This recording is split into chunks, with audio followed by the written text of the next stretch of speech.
Welcome to fats about AP. నేను లక్ష్మణ్. రాష్ట్రంలో సాంఘిక గిరిజన సంక్షేమ శాఖలకు సంబంధించిన వసతి గృహాల్లో విద్యార్థుల యొక్క వ్యతలు వర్ణాతీతం.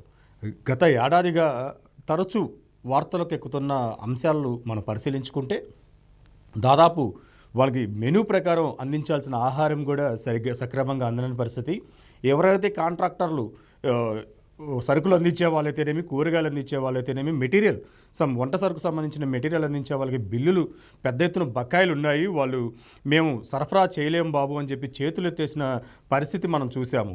మరోవైపు ఇప్పుడు తాజాగా ఇప్పుడు నడుస్తుంది చలికాలము. పెద్ద ఎత్తున రాష్ట్ర వ్యాప్తంగా, ఆంధ్రప్రదేశ్ రాష్ట్ర వ్యాప్తంగా చలి విపరీతంగా ఉన్న క్రమంలో దాదాపు గిరిజన సాంఘిక సంక్షేమ వసతి గృహాల్లో విద్యార్థులు అక్కడ వసతి పొందుతూ విద్యాభ్యాసం చేస్తున్న పరిస్థితి అయితే ఉంటుంది. మీ పిల్లలు ఇంటర్మీడియట్ మరియు ఎంసెట్ చదువుతూ సబ్జెక్ట్స్ లో కన్ఫ్యూజ్ అవుతున్నారా? కాన్ఫిడెన్స్ లెవెల్ తక్కువగా ఉందా? రిపీటెడ్ మిస్టేక్స్ చేస్తున్నారా? అయితే మీకోసమే ఉంది Rise app. 1 lakh question bank, performance analysis, online classes by experts, ఇంకా మరెన్నో ఫీచర్స్ తో మీ ముందుకొచ్చింది Rise the perfect guide. Description లో ఉన్న లింకును ఉపయోగించి సబ్స్క్రైబ్ అవ్వండి. అయితే ఈ చలికాలంలో సరిగ్గా భవనాలు లేవు, పైనుంచి పెచ్చులు ఊడిపడుతున్నాయి, కిటికీలుకి తలుపులు సరిగ్గా లేక చలిగాలి లోపలికి వస్తుంది. ఇదంతా కోణం అయితే, రెండో కోణం వచ్చేసేసి దాదాపు వాళ్ళకి దుప్పట్లు లేని పరిస్థితి.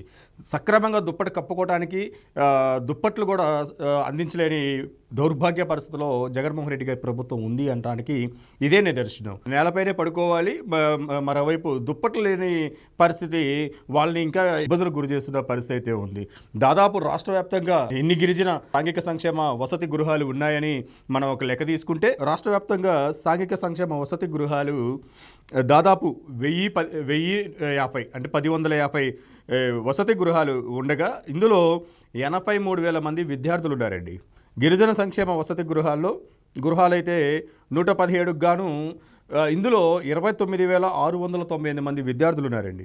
గిరిజన గురుకులాలు ఉన్నాయి. మళ్ళీ గిరిజన గురుకులాలు 199 అయితే ఇందులో 55,000 మంది విద్యార్థులు వసతిని పొందుతున్నారండి. వీరందరూ ఎన్నో ఇబ్బందులు ఎదుర్కొంటున్నారు. సరిగ్గా మెనూ ప్రకారం వీళ్ళకి ఫుడ్ అందటం లేదు, ఆహారం సరిగ్గా పోషకాహారం అందక ఇబ్బందులు పడుతూ తరచూ జబ్బులు బారిన పడుతూతో పాటు రాత్రులు నిద్రించాలంటే ఈ చలిగాలి తీవ్రత వల్ల సరైన దుప్పట్లు కింద పడుకునేందుకు వసతి కూడా లేక అనేక ఇబ్బందులు పడుతున్నా కానీ రాష్ట్ర ప్రభుత్వం మాత్రం నిద్ర నటిస్తున్న పరిస్థితి కనిపిస్తుంది. మరోవైపు నాడు నేడు కింద దాదాపు 3,300 కోట్ల రూపాయలు ఖర్చు పెట్టి ఈ వసతి గృహాల్ని ఆధునీకరిస్తారని చెప్పి జగన్మోహన్ రెడ్డి గారు ఎప్పుడో హామీ ఇచ్చారు.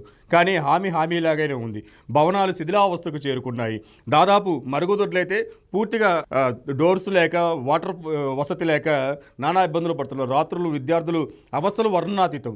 మరోవైపు బాలికా వసతి గృహాలైతే ఇంకా అంతకన్నా దారుణం. సెక్యూరిటీ సరిగ్గా లేక వారు ఆరు బయటికి వెళ్ళాలి అన్నా కానీ, బాత్రూమ్స్ని యూజ్ చేసుకోవాలన్నా కానీ కనీస వసతి లేక అనేక ఇబ్బందుల పాలు అవుతున్న పరిస్థితి. ఎప్పటి నుంచో వసతి గృహాలు ఎంతో వసతి అంటేనే అన్ని మౌలిక వసతులు అన్నీ సక్రమంగా ఉండి విద్యార్థులకు ఎటువంటి ఇబ్బందులు లేకుండా విద్య సాగే విధంగా అన్ని ప్రభుత్వాలు ప్రత్యేక బడ్జెట్లు కేటాయిస్తున్న క్రమంలో జగన్మోహన్ రెడ్డి వచ్చిన ఈ 5 ఏళ్లలో ఈ శాఖకు, వసతి గృహాల శాఖకు సంబంధించి అన్ని వసతి గృహాలు ఇదే పరిస్థితిని ఎదుర్కొంటున్నాయి. ఈ వసతి గృహాలకు సంబంధించి ఎటువంటి బడ్జెట్ కేటాయింపుల విషయంలో నిర్లక్ష్యం వహించారు. ఈ నిర్లక్ష్యం వహించడం వల్ల విద్యార్థులు అనేక ఇబ్బందులు పడుతున్నారనేది ఇదే తాత్కాలికం. ఇదే సోషల్ మీడియాలోనూ రాష్ట్ర వ్యాప్తంగా ఉన్న అన్ని ప్రముఖ మీడియా ఛానల్స్లో కూడా విద్యార్థుల యొక్క వ్యతల గురించి పెద్ద ఎత్తున ఫోకస్ చేసి వార్తలు రాస్తున్నా కానీ ప్రభుత్వం ఇంకా మేల్కొని పోవటం విచారకరమని చెప్పాలి.